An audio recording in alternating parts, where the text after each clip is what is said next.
Hello friends, welcome to my YouTube channel. So in our today class we are talking about the socio-economic status, that is the third type in the form of inclusion and exclusions. So in a socio-economic status, it is a broad concept that includes such factors as educational attainment, occupation, income, wealth, deprivation. It is a composite measure of the individual economic and sociological standing.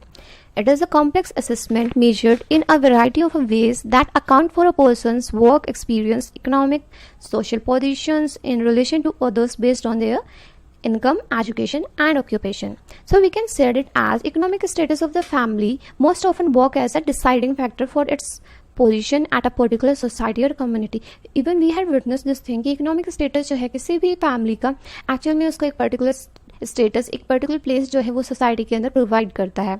The kind of a job and the power enjoyed by the member of the family on account of their job, services, occupation also work as a significant factor for their socio-economic factors.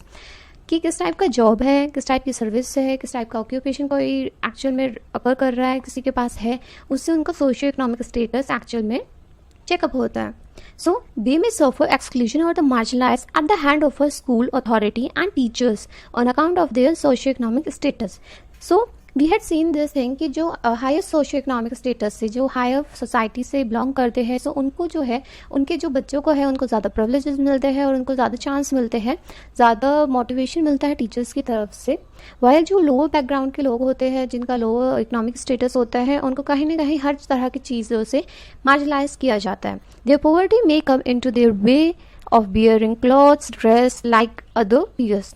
सो अगर हम lower economic status की बात करें और higher की बात करें, so we can said it as कि जो लोअर इकोनॉमिक स्टेटस के बच्चे हैं या फिर जो पॉवर्टी लाइन से नीचे के बच्चे हैं, जो गरीब बच्चे हैं बेसिकली, वो लोग जो है उनको अगर हम उनके क्लॉथ्स या फिर जो हम उनकी नेसेसिटी, जो स्कूल की नेसेसिटीज़ होती है, वो उनको भी बियर नहीं कर पाते हैं. उनके लिए स्कूल की ड्रेस या फिर स्कूल का कोई भी एक्सपेंसेस जो है वो अफोर्ड ही नहीं कर पाते. It could be a dress or cloth or anything. So they may not be able to afford the canteen expenses and purchase of the higher order reading writing material. We had seen this कि बाकी बच्चे जो है वो काफ़ी expensive pen ला रहे हैं, notebooks ला रहे हैं, नीट एंड क्लीन रहते हैं, बहुत ज़्यादा हाइजीनिक रहते हैं.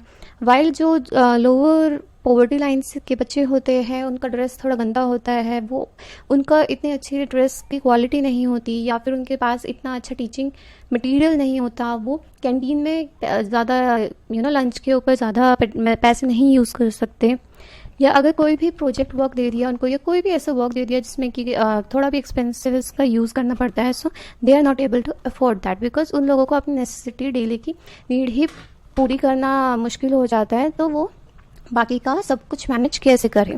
There socio economic status comes into their way in seeking friendship and harmony with their peers and schoolmate.